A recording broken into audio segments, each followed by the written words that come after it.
இது வந்து ரமேஷ் இது பேரு. இது எடுத்து வந்து நான் சின்ன ஒன்று பாலமொன்று எடுத்தேன். இதோட தாத்தா பேர் ரமேஷ், இது அப்பா பேர் வந்து அருண். அவங்க அந்த அண்ணன் பழைய இனவழியா இருந்துச்சு. நான் வெளிநாட்டுல இருந்து போன் ஒரு வருஷம் காத்திருந்தா அந்த அண்ணன் எடுத்தேன்.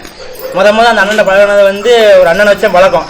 நான் அதுக்கடுத்து இந்த நாயை அந்த அண்ணன் எடுத்தேன். இது நேரம் என்ன நேரம்? இது வந்து கரமனை. அந்த அண்ணன் வந்து சின்னமலை கொண்டு பாலமுறைனாலே கரமைக்கு தான் ஃபேமஸ்.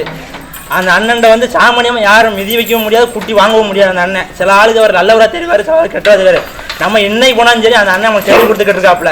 இன்னைக்கு நம்ம போய் நாய் கட்டாலும் சரி, குட்டி கட்டாலும் சரி, இன்னைக்கு இந்த பொருள் நம்ம இல்லாட்டாலும் சரி தருவாப்புல. நான் இந்த பொருள் இன்னைக்கு அவர் சும்மா கட்டலாம் கையில் கொடுத்துருவேன். எனக்கு அவ்வளோ அந்த அண்ணன் பழக்கம்.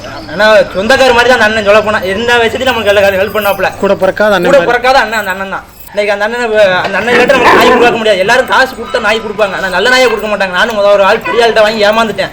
40,000 ரூபாய்க்கு 2 குட்டி வாங்கினேன். ஆனால் அந்த குட்டியை ஏமாத்திருச்சு. வளரல ஒன்றும் சரியில்லை. அதே மாதிரி நம்ம அண்ணன் பாலமுறை வாங்கினேன், குட்டி சூப்பராக இருக்கு. அவர் இல்லாட்ட நம்ம நாய் வளர்க்க முடியாது.